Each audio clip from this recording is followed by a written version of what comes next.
Hello guys, my name is Vikram. Welcomes you to Strive for Progress. Topic आपको पता लग गया होगा, चलिए स्टार्ट करते हैं। स्पर्श रेखा या टेंजेंट। तो नाम से आपको पता लग रहा है कि ऐसी रेखा जो किसी आकृति को स्पर्श करे, टच करे। लेकिन अगर हम स्पेशली वृत्त की बात करें तो वृत्त में वो कैसी होगी, क्या प्रॉपर्टीज होंगी, उसको हमने यहाँ पे देखना है। तो वृत्त में अगर बात करें तो स्पर्श रेखा वृत्त को एक ही बिंदु पर स्पर्श करती है। तो सबसे पहले तो हमारे पास एक वृत्त है, मैंने इसका यहाँ पे क्या बना दिया, केंद्र बना दिया, जिसको मैंने O नाम दे दिया। यहाँ पे हमारा एक ही पॉइंट होने वाला है, जिसको मैंने P नाम दे दिया। इसको क्या बोलेंगे हम, स्पर्श बिंदु। ये हमारा क्या है, स्पर्श बिंदु है। क्लियर, ये वाला। और ये वाली रेखा फिर क्या होगी, इसको बोलेंगे स्पर्श रेखा। इस रेखा को बोल देंगे स्पर्श रेखा। दूसरी बात यहां पे क्या ध्यान देने वाली है, अगर हम वृत्त की बात करें तो उसमें अनंत स्पर्श रेखाएं हम खींच सकते हैं। अनंत, आप ऐसे खींच दें, ऐसे खींच दें, ऐसे खींच दें, ऐसे कर, कैसे भी खींच दें, अनंत खींच सकते हैं उसको।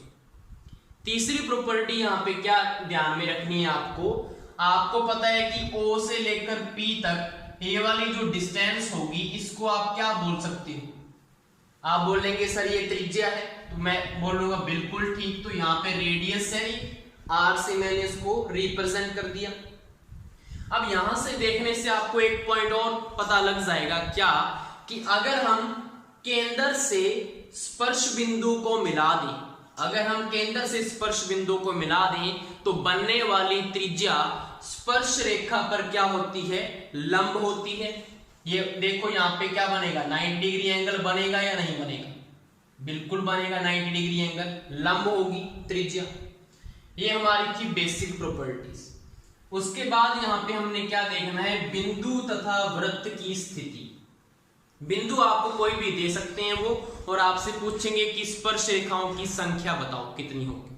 तो फर्स्ट केस हमारा क्या है, अगर हमारा जो बिंदु है, अगर हमारा बिंदु वृत्त के बाहर स्थित हो, बिंदु कौन सा, ये वाला स्पर्श बिंदु, तो मैंने जो P है वो मैंने यहां पे बना दिया, जो वृत्त के क्या है, बाहर स्थित है। तो यहां से वृत्त के ऊपर कितनी स्पर्श रेखाएं हम खींच सकते हैं। पहले तो यहाँ पे इसका एक क्या बनाए, हम केंद्र बना दे, जिसको क्या नाम दे दें, O नाम दे दें। अब आपको यहाँ पे पता था कि OP जो है वो इक्वल किसकी है, R की। मुझे यहाँ पे बताओ OP जो है वो R की इक्वल होगा, कम होगा या बड़ा होगा। आप बोलेंगे सर कि OP इसमें ग्रेटर होगा R से। दिख रहा है आपको, रेडियस तो सिर्फ इतनी है, लेकिन OP तो इतनी है, OP ग्रेटर होगा R से। तो यहां से हम क्या करते हैं, स्पर्श रेखाएं अगर खींचें तो आप एक तो ऐसी स्पर्श रेखा खींच सकते हैं, इससे एक ही बिंदु पर टच करनी चाहिए, एक तो ये हो गया। दूसरी स्पर्श रेखा आप इसको यहां से ऐसे खींच सकते हैं। तो आप कितनी स्पर्श रेखाएं खींच सकते हैं, अगर आपका P बिंदु बाहर है तो आपका आंसर होगा 2। हम इसमें 2 स्पर्श रेखाएं खींच सकते हैं। और ये वाला जो पॉइंट है इसको नाम दे सकते हैं हम A पॉइंट, इस स्पर्श बिंदु को नाम दे सकते हैं हम B पॉइंट। तो यहाँ पे एक कंडीशन और ध्यान में रखनी है कि जो PA होगा वो इक्वल होगा PB के, जो PA होगा वो इक्वल होगा PB के। तो यहाँ पे हमारी ये वाली क्या थी, हमारी रेडियस R थी, और ये हमारा क्या है, OP है। तो आपको देखने से पता लग गया होगा OP ग्रेटर है R से। तो ये हमारा फर्स्ट पॉइंट हो गया, फर्स्ट केस। केस सेकंड की अगर बात करें कि अगर हमारा जो बिंदु P है वो वृत्त की परिधि पर स्थित हो तो कितनी स्पर्श रेखाएं हम खींच सकते हैं। तो उसके लिए सबसे पहले तो हमने वृत्त लिया, उसका एक सेंटर लिया O। अब उसने क्या बोला है कि वृत्त की परिधि पर स्थित हो P पॉइंट, ये हमारा वृत्त की परिधि पर बना दिया। अब इससे कितनी स्पर्श रेखाएं खींच सकते हैं, देखो यहां पे मैं ऐसे करके एक स्पर्श रेखा खींच सकता हूं, और कोई स्पर्श रेखा यहां पे पॉसिबल है, और कोई भी स्पर्श रेखा यहाँ पे पॉसिबल नहीं होगी। तो यहाँ पे अगर हम बात करें तो इसके लिए स्पर्श रेखाओं की संख्या कितनी होगी, सिर्फ एक। और अगर इस वाली कंडीशन की बात करें तो यहाँ पे देखो ये वाली हमारी क्या है, एक प्रकार की रेडियस है और ये 90 डिग्री एंगल हो गया। तो यहाँ पे OP जो है वो इक्वल होगा R के। क्लियर, OP यहाँ पे क्या होगा, इक्वल होगा R के। केस थर्ड की अगर बात करें कि अगर हमारा जो P बिंदु है वो वृत्त के अंदर स्थित हो तो क्या होगा, कितनी स्पर्श रेखाएं आप खींच सकते हैं। तो हमने सबसे पहले क्या बनाना होता है, यहाँ पे सेंटर बनाया, ये इसकी क्या हो चुकी है, रेडियस R हो चुकी है। अगर P बिंदु वृत्त के अंदर हो तो मैंने क्या किया, यहाँ पे एक P बिंदु ले लिया, ये हमारा P बिंदु है। क्लियर, अब ये वाली जो डिस्टेंस है वो क्या है, हमारी OP है। मुझे बताओ अब OP ग्रेटर है, इक्वल है या लेस है। आप बोलेंगे सर OP जो है वो लेस है R से, रेडियस से। पहली कंडीशन तो पता लगी। अब मुझे बताओ यहां से कोई स्पर्श रेखा खींच सकते हैं वृत्त के ऊपर, बिंदु जो है वो वृत्त के ही अंदर है तो कैसे स्पर्श रेखाएं खींच सकते हैं, कोई भी स्पर्श रेखा यहाँ पे नहीं खींच सकते। तो यहाँ पे इसका लिए आंसर होगा 0, यहाँ पे स्पर्श रेखा 0 होगी। ये तीन केस जो हैं बिंदु की स्थिति के ऊपर आपको ध्यान में रखनी है। ये हमारा टॉपिक था स्पर्श रेखा। नेक्स्ट हम यहाँ पे टेंजेंट बेस्ड 2 क्वेश्चन करने वाले हैं, उसके बाद नया टॉपिक स्टार्ट करेंगे। तो यहाँ पे आपको PA एक स्पर्श रेखा दे रखी है, PB भी एक क्या है, स्पर्श रेखा है। P बिंदु क्या है आपको पता है, वृत्त के बाहर स्थित है, तो 2 स्पर्श रेखाएं यहाँ पे बनाई गई है। उसके बाद आपको O को P से मिलाया हुआ है और ये वाला जो एंगल है वो 25 डिग्री आपको दिया हुआ है और आपको एंगल AOB क्या करना है, फाइंड करना है। तो यहाँ पे क्या होगा, आपको नई प्रॉपर्टी यहाँ पे पता लगेगी। अगर हम बिंदु P को केंद्र से मिला दें तो जो रेखा होगी वो एंगल P को समद्विभाजित करेगी। समद्विभाजित का मतलब क्या है कि ये वाला जो एंगल होगा उसको आधा आधा बांट देगी। तो यहाँ पे आपको अगर 25 डिग्री ये वाला एंगल दिया हुआ है नीचे वाला और ये O और P को मिलाती हुई अगर एक रेखा है तो ये वाला एंगल भी कितना होगा, आप बोलेंगे सर 25 डिग्री। तो ये वाली प्रॉपर्टी आपको ध्यान में रखनी है। अब आपको ये वाला एंगल पता लग गया, मतलब आपको टोटल जो P एंगल है अंदर की तरफ जो बन रहा है टोटल कितना हो गया, 50 डिग्री हो गया। अब आपको फाइंड क्या करना है, एंगल AOB।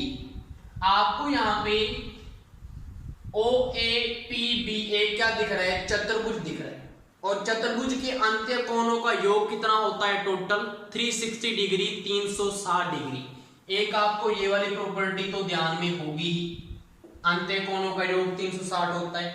दूसरा आपको ये वाले एंगल्स पता ही है कैसे, OB आप बताओ मुझे क्या है, OB क्या आपकी रेडियस है या नहीं है, रेडियस है। और OA क्या है आपकी, ये भी रेडियस है। और हमने पीछे पढ़ा था कि रेडियस जो होती है, जो त्रिज्या होती है वो स्पर्श रेखा के ऊपर क्या होती है, लंब होती है। तो यहाँ पे लंब होगी तो मतलब ये वाला एंगल कितना होगा, 90 डिग्री और ये वाला एंगल भी कितना होगा, ये भी स्पर्श रेखा के ऊपर लंब है तो ये भी होगा 90 डिग्री। तो ये दोनों एंगल कितने हो गए हमारे, 90 के हो गए। तो सीधी सी बात है कि ये कितना हो गया, टोटल 180 हो गया। बचा कितना, 180 बचा। ये हमारा कितना है, 50 है। तो 180 में से अगर 50 हम माइनस कर दें तो ये वाला एंगल आएगा या नहीं आएगा, बिल्कुल आएगा। तो यहाँ पे हम क्या करेंगे, 180 में से ये वाला 50 माइनस कर देंगे तो आप पाएंगे 130। 130 किसकी वैल्यू आ जाएगी, इस वाले एंगल की वैल्यू आ जाएगी। क्लियर, तो आपका एंगल OB कितना आ गया हमारे पास, एंगल AOB इक्वल 130 डिग्री। समझ में आ गया। नेक्स्ट आपका क्वेश्चन है, ऐसे ही आपको दिया हुआ है PA एक स्पर्श रेखा है, PB भी एक स्पर्श रेखा है। उसके बाद यहाँ पे AB एक जीवा बनाई हुई है। AB क्या बनाई हुई है, एक जीवा बनाई हुई है और आपको पता है वो इन दोनों स्पर्श बिंदुओं से बनी हुई है, तो इसको हम बोल सकते हैं स्पर्श जीवा। इसको हम क्या बोल सकते हैं, स्पर्श जीवा बोल सकते हैं। और यहाँ पे केंद्र से एक लाइन खींची हुई है और x की वैल्यू पूछिए कितनी होगी, तो आप इसको कैसे करेंगे। अब देखो हमने पीछे प्रॉपर्टी पढ़ी थी कि अगर बिंदु P बाहर हो और ऐसे स्पर्श रेखाएं खींची जाएं तो उसमें हमने देखा था कि PA जो है वो इक्वल होता है PB के। पढ़ा था या नहीं पढ़ा था, बिल्कुल पढ़ा था। तो यहाँ पे जो PA है वो PB की क्या है, इक्वल है। क्लियर। अब अगर ये इक्वल है तो ट्राइंगल PAB के, यहाँ पे हम देखें ट्राइंगल PAB को अगर हम देखें तो ये हमारा समद्विबाहु त्रिभुज बनेगा या नहीं बनेगा इसके अकॉर्डिंग, क्योंकि अगर ये साइड इसके साइड के इक्वल है, दो साइडें अगर इक्वल है तो वहां पे दो एंगल जो है वो भी इक्वल होती हैं आमने सामने की। इस भुजा के सामने का जो ये वाला एंगल होगा, इस भुजा के सामने का ये वाले एंगल के इक्वल होगा या नहीं होगा, बिल्कुल होगा। समद्विबाहु त्रिभुज की ये प्रॉपर्टी है। अब हमें पता है कि टोटल जो त्रिभुज है उसका जो अंतःकोणों का योग होता है कितना होता है, 180 डिग्री होता है टोटल। ठीक है, 60 इसमें से माइनस हो गया तो कितना बचा, 120। 60 इसमें माइनस कर दें तो 120 बचा। अब हमें पता है कि ये दोनों एंगल क्या होंगे, इक्वल होंगे। अगर मैं 120 का आधा कर दूं तो दोनों एंगल इक्वल आएंगे या नहीं आएंगे, बिल्कुल आएंगे। तो 120 का आप आधा कर दो तो कितना बचा, 60। तो ये वाला एंगल भी 60 हो गया और ये वाला एंगल भी कितना होगा, 60 डिग्री होगा। तो इसके अकॉर्डिंग हमारा PAB क्या आ गया, एक समबाहु त्रिभुज आ गया। तीनों एंगल समान है, मतलब तीनों क्या होंगी, भुजाएं भी इक्वल होंगी। क्लियर। अब आपको ये पता है कि OA क्या है, आपकी रेडियस है। और रेडियस जो होती है, जो त्रिज्या होती है, वो स्पर्श रेखा पे क्या होती है, लंब होती है। तो ये वाला जो टोटल एंगल होगा, ये वाला, ये 90 डिग्री होगा या नहीं होगा। और इस साइड भी क्या होगा, ये 90 डिग्री होगा। ये वाला एंगल 90 डिग्री होगा। अगर 90 में से 60 को माइनस कर दें तो कितना बचा, 30। वो x की वैल्यू होगी या नहीं होगी, बिल्कुल होगी। तो यहाँ पे x की वैल्यू कितनी आ जाएगी, 30 डिग्री। क्लियर। आगे ऐसा कोई भी क्वेश्चन आ जाए, आपको डायरेक्ट कैसे करना है, एंगल अगर APB अगर आपको दे रखा है, अगर आपको एंगल APB दिया हुआ है, जैसे कि यहाँ पे 60 दिया था, तो उसके डिवाइड में अगर आप 2 कर देंगे तो आपके पास एंगल OAP आ जाएगा, सॉरी एंगल OAB आ जाएगा, जिसमें ये AB क्या होगी, स्पर्श जीवा होगी। ऐसा का ऐसा ही आना चाहिए क्वेश्चन, फिर जाके ये वाला डायरेक्ट फॉर्मूला आप यूज कर सकते हैं। जहां पे एक स्पर्श जीवा है, आपको ये वाला एंगल दिया होगा, तो जितना ये एंगल होगा उसका आधा कर दोगे तो 30 आ जाएगा। 60 का आधा कितना होता है, 30। ये कुछ आपको करने की जरूरत ही नहीं। क्लियर। इसको ध्यान में रख लेना। तो ये हमारा क्वेश्चन हो गया कंप्लीट। नेक्स्ट हमारा टॉपिक क्या है, दो वृत्तों की स्थिति के ऊपर टॉपिक है कि अगर दो वृत्त दिए जाएं, उनकी स्थिति अलग अलग है, तो उसके अकॉर्डिंग स्पर्श रेखाएं कितनी बनेगी, क्या चीज होगी, क्या नहीं होगी। तो हमारा केस फर्स्ट क्या है, अगर हमारे वृत्त एक दूसरे से कुछ दूरी के ऊपर हो, तो मैंने क्या किया, एक बड़ा वृत्त बना लिया, एक छोटा बना लिया। इसका सेंटर मैंने C1 लिख दिया, इसका सेंटर मैंने लिख दिया C2। इसकी रेडियस मैंने R1 लिख दी, इसकी रेडियस मैंने लिख दी R2। अब ये C1 और C2 के जो बीच की डिस्टेंस है, इसको मैंने D लिख दिया, सेंटर्स के बीच की डिस्टेंस। अब आपको देखने से पता लग रहा है कि यहाँ पे जो C1 और C2 की जो डिस्टेंस है, C1 C2 की जो डिस्टेंस है वो ग्रेटर किससे है, ज्यादा किससे है। अगर R1 और R2 को जोड़ दें आप, उससे ज्यादा है या नहीं ज्यादा, कि इतनी R1 है और इतनी R2 है, अगर दोनों को जोड़ दिया जाए तब भी क्या होगा, C1 C2 ज्यादा होगा। तो ये वाला हमारा फर्स्ट केस है, जब R1 प्लस R2 को जोड़ दिया जाए तब भी हमारा जो C1 C2 की जो डिस्टेंस है वो ग्रेटर होगी। उस केस में स्पर्श रेखाओं की संख्या कितनी होगी, और वो भी कौन सी, उभयनिष्ठ स्पर्श रेखाएं। उभयनिष्ठ का मतलब दोनों को स्पर्श करती हुई जानी चाहिए, दोनों वृत्तों। हम कितनी खींच सकते हैं तो देखते हैं इसको। पहली स्पर्श रेखा को आप देखेंगे, इसमें कि अगर मैं यहां से लेकर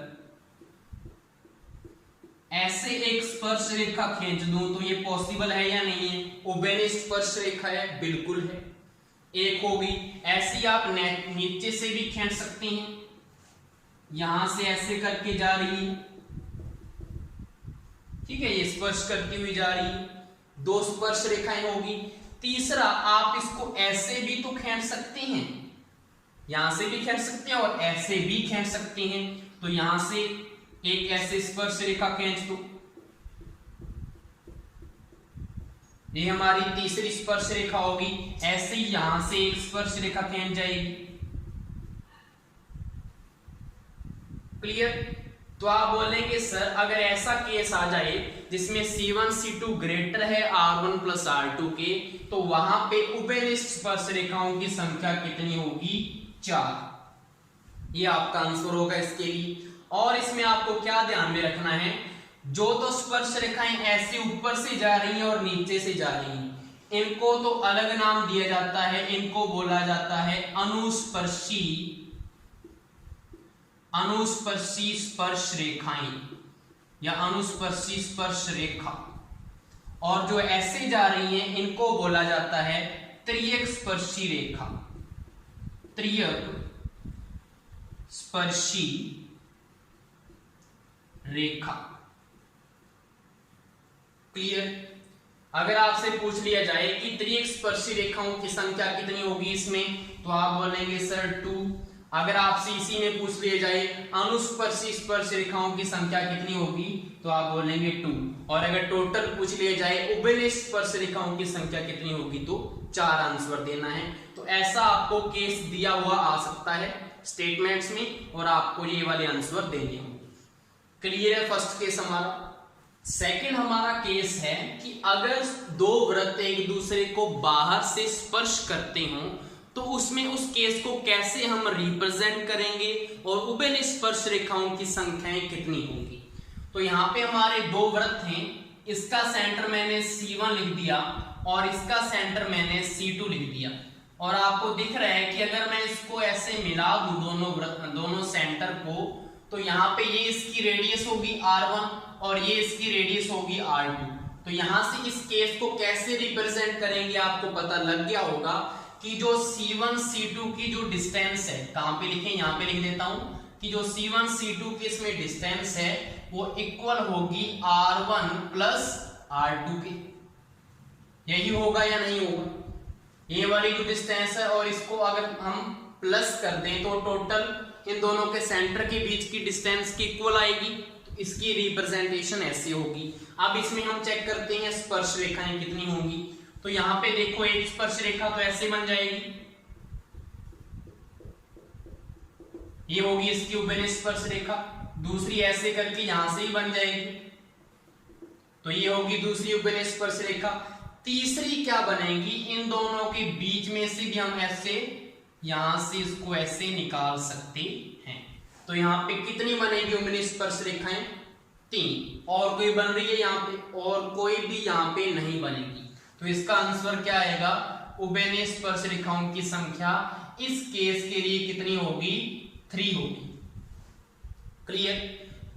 थर्ड केस हमारा क्या है कि अगर एक वृत्त में दूसरा वृत्त ऐसे घुसा हुआ है तो उभयनिष्ठ स्पर्श रेखाओं की संख्या क्या होगी और इसको कैसे रिप्रेजेंट करेंगे। तो यहाँ पे दोबारा फिर हम क्या बनाते हैं, यहाँ पे सेंटर बनाते हैं। ये C1 सेंटर है, ये C2 सेंटर है, हमने इस दोनों को क्या कर दिया, मिला दिया। अब ये वाली क्या है, इसकी रेडियस ये वाली R1 लिख दी मैंने और इसकी जो रेडियस है मैंने क्या लिख दी, R2 लिख दी।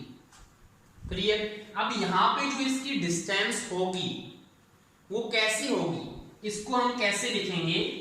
यहाँ पे क्या होगा, जो R1 माइनस R2 अगर करें हम, R1 बड़ा है R2 छोटा है, अगर इन दोनों को घटाएं तो इससे तो इनकी जो डिस्टेंस है वो ज्यादा होगी।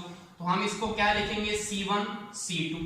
लेकिन R1 प्लस R2 को अगर जोड़ दें तो इससे इनकी डिस्टेंस क्या होगी, कम होगी। तो यहाँ पे क्या लिखेंगे, लेस किससे होगा, ये R1 प्लस R2 से।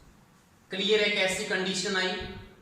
हमने ये कंडीशन की थी जब ऐसे रूल होगा तो R1 प्लस R2 की वो इक्वल है, लेकिन वो अंदर घुसा हुआ है, मतलब R1 प्लस R2 के इक्वल तो नहीं है लेकिन कम होगा, ये तो आपको समझ में आ गया होगा। लेकिन इतना भी कम नहीं है कि R1 माइनस R2 से भी क्या हो, वो कम हो जाए, इससे वो ज्यादा है। ठीक है, ये वाला केस हमारा आगे वाला आएगा। तो ये वाली कंडीशन पता लगी। अब यहाँ पे उभयनिष्ठ स्पर्श रेखाओं की संख्या कितनी होगी, आप बताओ मुझे। बीच में से गुजार सकते हैं, नहीं गुजार सकते, तो सिर्फ यहाँ पे ऊपर और नीचे वाली ही स्पर्श रेखाएं बनेगी जो उभयनिष्ठ स्पर्श रेखाएं होंगी। तो आप इसके लिए कितना आंसर देंगे, 2। उभयनिष्ठ स्पर्श रेखाओं की संख्या इस केस के लिए कितनी होगी, 2 होगी। नेक्स्ट हमारा जो केस है वो केस 4 क्या बोल रहा है कि अगर एक वृत्त दूसरे वृत्त को अंदर से स्पर्श करे, यहाँ पे तो वो बाहर से स्पर्श कर रहा था, यहाँ पे क्या कर रहा है, वो अंदर से स्पर्श कर रहा है। तो इस केस को कैसे रिप्रेजेंट करेंगे, सबसे पहले तो ये सेंटर C1 इसका हो गया, ये छोटे वाला का सेंटर C2 हो गया, और ये इनकी क्या होगी, डिस्टेंस हो चुकी है। और अब इसको कैसे रिप्रेजेंट करेंगे, तो C1 C2 के यहाँ पे जो डिस्टेंस है वो इक्वल होगी R1 माइनस R2 के। आपको पता है R1 क्या है, R1 इस बड़े वाले की रेडियस है, और R2 क्या है, इस छोटे वाले की रेडियस क्या है, R2। तो इन दोनों की जो डिस्टेंस है आपको देखने से पता लग रहा है, इन दोनों का अगर माइनस करेंगे तो उसके इक्वल आएगी। क्लियर। इसके लिए अगर हम देखें उभयनिष्ठ स्पर्श रेखाओं की संख्या कितनी होगी, तो आपको पता है दोनों को स्पर्श करती हुई यहां से एक स्पर्श रेखा खींची जा सकती है, तो जिसको क्या बोल देंगे हम, उभयनिष्ठ स्पर्श रेखा। इस केस के लिए आंसर क्या आएगा, 1। अगर ऐसा केस आ जाए C1 C2 इक्वल है R1 माइनस R2 के, 2 वृत्त दिए हुए हैं, तो उसमें उभयनिष्ठ स्पर्श रेखाओं की संख्या 1 होगी। लास्ट हमारा केस है कि अगर छोटे वाला वृत्त जो है बड़े वृत्त के अंदर स्थित हो, तो इसको कैसे रिप्रेजेंट करेंगे, तो यहाँ पे क्या होगा, C1 C2 जो है वो छोटा होगा R1 माइनस R2, इसको ऐसे लिख देंगे। और यहाँ पे आपको पता है इसका सेंटर C1 है और इसका सेंटर यहाँ पे C2 है, तो C1 C2 बिल्कुल ही छोटा सा हो गया। और रेडियस आपको पता है इनकी क्या है, ये वाली रेडियस है, इसका R1 है और इसका R2 है। तो इस केस में अगर पूछा जाए उभयनिष्ठ स्पर्श रेखाओं की संख्या, तो इसके लिए क्या आएगी, 0। इसके केस के लिए इसकी उभयनिष्ठ स्पर्श रेखाओं की संख्या 0 होने वाली है। तो ये हमारे 2 वृत्तों की स्थिति के ऊपर उभयनिष्ठ स्पर्श रेखाओं की संख्या के ऊपर जो क्वेश्चन आते हैं उनका सारा का सारा मैंने टॉपिक आपको क्लियर करवाया। नेक्स्ट हमारा कंसेप्ट ये है कि अगर आपको इस कंडीशन में अनुस्पर्शी स्पर्श रेखा की लंबाई या त्रियक स्पर्श रेखा की लंबाई पूछ ली जाए, तो उसका आपको डायरेक्ट फॉर्मूला याद रखना है। कैसे, सबसे पहले तो इसको देखो, ये हमारे पास 2 वृत्त हैं, C1 C2 क्या है, सेंटर, दोनों के बीच की डिस्टेंस क्या है, D है। R1 R2 क्या है, रेडियस है। R1 C1 वाले की रेडियस है, R2 C2 वाले की रेडियस है। और यहाँ पे आपको दिख रहा है AB जो जा रही है स्पर्श रेखा, उसको अनुस्पर्शी स्पर्श रेखा बोला गया था, हमने पीछे भी पढ़ा है। और जो CD है वो हमारी क्या है, त्रियक स्पर्श रेखा है। तो इनकी लंबाई का जो फॉर्मूला है आपको ध्यान में रखना है।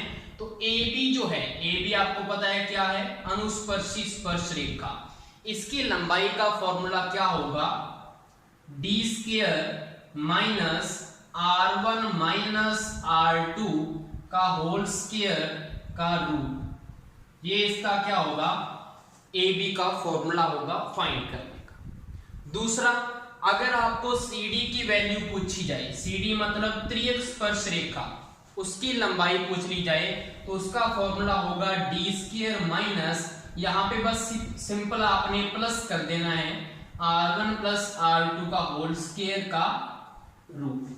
दोनों में आप कंपेयर करके इसको याद रख सकते हैं।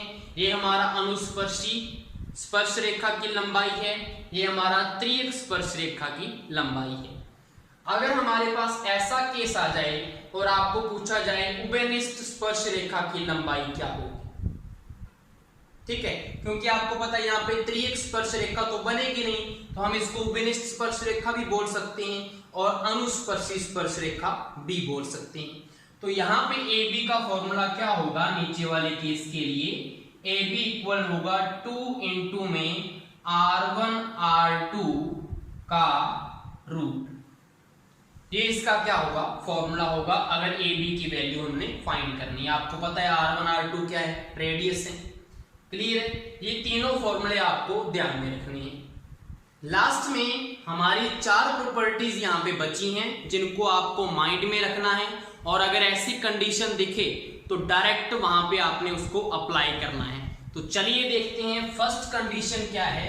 अगर आपके पास एक ऐसा कोई सर्कल दिया हो, एक पी पॉइंट बाहर दिया हो, एक रेखा ऐसे जा रही है, एक रेखा ऐसे जा रही है, इनको काटती हुई, सर्कल को 2 बिंदुओं पर काटती हुई रेखाएं जा रही हैं, तो वहां पे हमारे पास कंडीशन क्या होगी, जो पी ए है, P A into P B, P A into P B equal होगा P C into P D के, इंटू पी डी के। ये आपको डायरेक्ट वहां पे अप्लाई करनी है अगर ऐसी कंडीशन आपको देखने को मिले। दूसरा, अगर आपको इस कंडीशन की तरह कोई फिगर मिले जिसमें आपके पास पी पॉइंट बाहर है, एक रेखा यहां से ऐसे जा रही है जो सर्कल को 2 बिंदुओं पर काटती जा रही है, और जो दूसरी रेखा उसको सिर्फ एक बिंदु पर स्पर्श कर रही है, अगर ऐसी कंडीशन मिले तो वहां पे आपको डायरेक्ट क्या यूज करना है, P A into P B, P A into P B equal में सिर्फ आपके पास पी सी है, आगे तो कुछ है नहीं, हमने यहाँ पे 2 लिए थे, सिर्फ एक ही है तो उसको स्क्वायर कर दिया, तो यहाँ पे क्या किया हमने, पी सी का स्क्वायर। तो सेकेंड कंडीशन आपको ये अप्लाई करनी है इसके लिए। तीसरा, अगर आपको ऐसा चीज मिले वहां पे पी पॉइंट आपको अंदर मिले वृत्त के, और एक रेखा इसको ऐसे जा रही है और दूसरी रेखा इसमें ऐसे जा रही है, तो यहाँ पे कंडीशन क्या लगने वाली है, इसमें क्या होगा, P A into P B, P A into P B equal होगा P C into P D. Clear, आपको ये दोनों प्रॉपर्टी सेम दिख रही होंगी, लेकिन आपको पॉइंट्स का भी ध्यान में रखना है।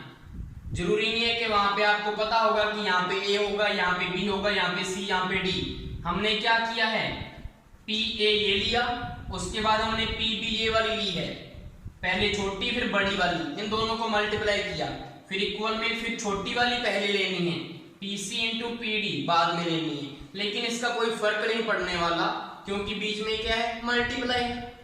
तो आप सोचेंगे क्यों इतना माथा मरवा रहे हो, तो सीधा ही आ जाएगा ना, तो सीधा ही याद करना है इसको। क्लियर, कुछ भी मैंने सोचा यही था कि आपके क्या होगा, आप इसको ऐसे ही रट लोगे, जरूरी नहीं है क्योंकि मल्टीप्लाई है बीच में, कैसे ही कर दो, बस आपको पता होना चाहिए कि ऐसे करना है।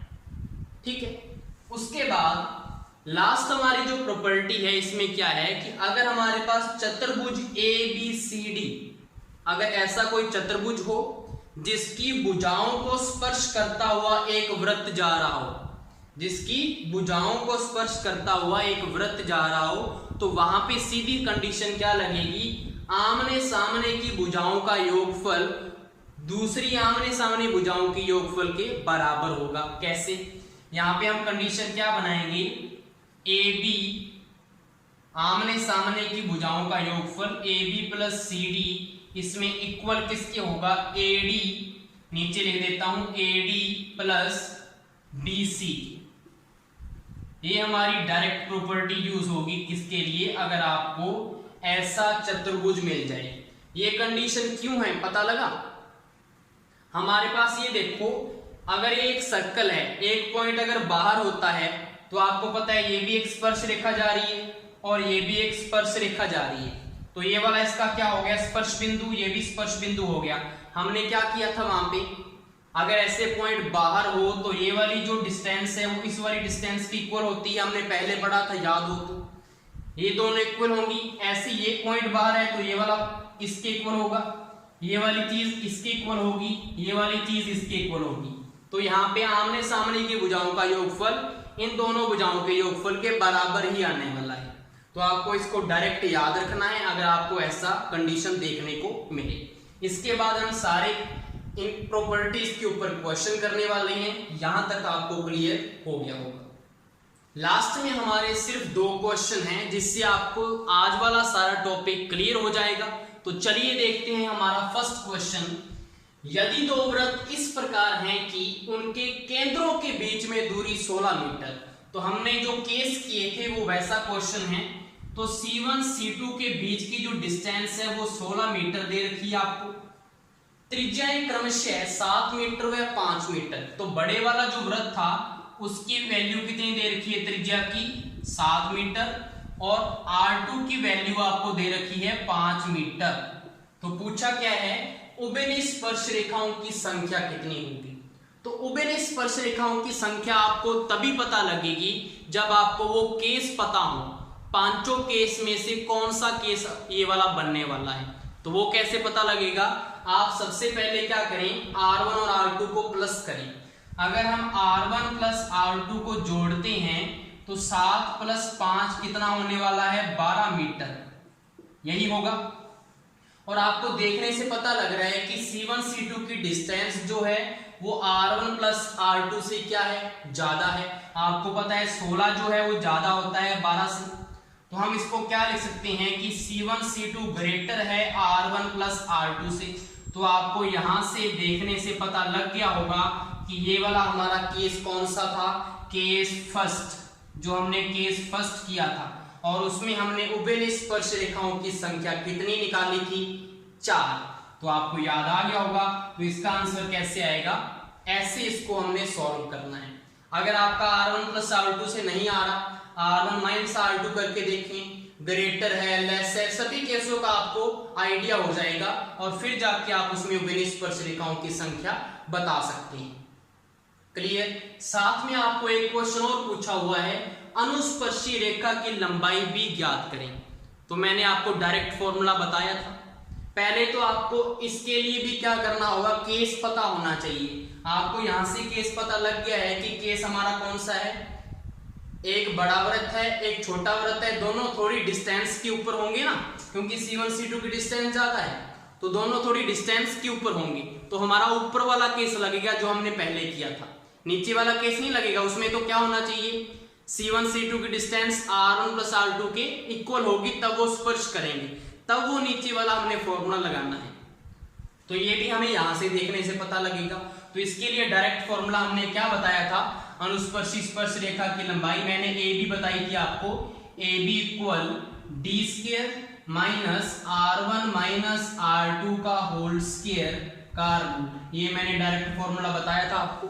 डी यहाँ पे क्या होती है, सेंटर्स के बीच की डिस्टेंस कितनी दी हुई है, 16 मीटर। तो यहाँ पे क्या कर देंगे हम, 16 का square minus R1 minus R2। R1 क्या है 7, R2 कितना है 5, 7 माइनस 5 कितने होते हैं 2। तो यहाँ पे क्या आएगा 2 का होल स्क्वायर। तो 2 का होल स्क्वायर कितना होता है आपको पता है 4, और 16 कितना होता है, 16 का स्क्वायर पता है आपको 256 होता है।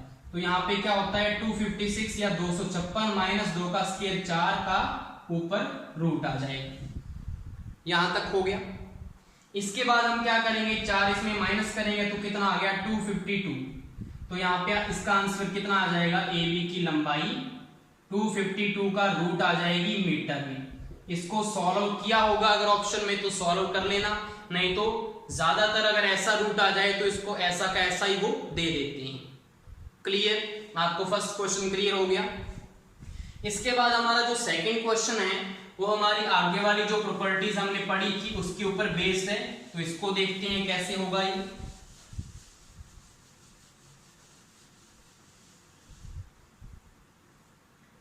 आपको एक डायग्राम दिया हुआ है और बोला गया है यदि PR जो है वो 12 मीटर, PQ आपका 4 मीटर, PT आपका 20 मीटर, तो ST की वैल्यू बताएं क्या होगी।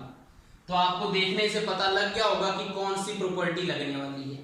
तो सबसे पहले तो उस प्रॉपर्टी को लिखिए आप, क्या लगेगा PQ इंटू में PR, PQ into PR equal किसके होगा PS इंटू PT के। लेकिन आप बोलेंगे सर हमने ST फाइंड करना है, तो ST तो यहाँ पे है ही नहीं। लेकिन हमें पता है कि हमें PT की वैल्यू दे रखी है 20 मीटर, और अगर हमें PS की वैल्यू पता लग जाए तो PT में से PS माइनस करेंगे तो ST आएगा या नहीं आएगा? बिल्कुल आएगा। तो PS हम कहां से फाइंड करेंगे? यहां से। ठीक है, तो यहां से पहले PS फाइंड करो। PQ कितना दे रखा है आपको? 4 मीटर, तो 4 लिखो, इनटू PR कितना दे रखा है? 12 मीटर, तो 12 लिखो यहाँ पे। इक्वल में PS आपको फाइंड करना है और PT कितना दे रखा है? 20 मीटर दे रखा है आपको, तो यहाँ पे 20 लिखो। क्लियर? तो यहां से PS की वैल्यू कितनी आ जाएगी? 4 इंटू 12 अपॉन में 20, तो 4 5 20, तो 12/5 किसकी वैल्यू आ गई? हमारे पास PS आ चुका है। अगर इसको सॉल्व करेंगे तो कितना आएगा? 5 दूना 10, 2 5 चौका 20, तो 2.4 मीटर इसकी वैल्यू आ चुकी है PS की। अब आपको पता है PS आपको पता लग गया, तो ST कैसे निकालेंगे? ST equal to PT total में से अगर हम PS माइनस कर दें तो हमारे पास वैल्यू आ जाएगी। PT टोटल कितना है? 20 मीटर, माइनस PS कितना आया? 2.4 मीटर। तो यहां से देखो 20 में से अगर 2.4 निकालेंगे तो कितना आएगा? तो यहाँ पे देखो 6 आ जाएगा, यहाँ से यहाँ पे क्या आएगा? 7 आ जाएगा, और यहाँ पे क्या आएगा? 1 आ जाएगा। तो इतना ही आंसर आएगा या नहीं आएगा? यही आंसर आएगा। तो हमारे पास ये इसकी वैल्यू आ गई है, ST की वैल्यू आ चुकी है। तो ऐसे करके हमने ये क्वेश्चंस करने हैं। आई होप सो आपको सारी वीडियो अच्छे से समझ में आ गई होगी। Thank you.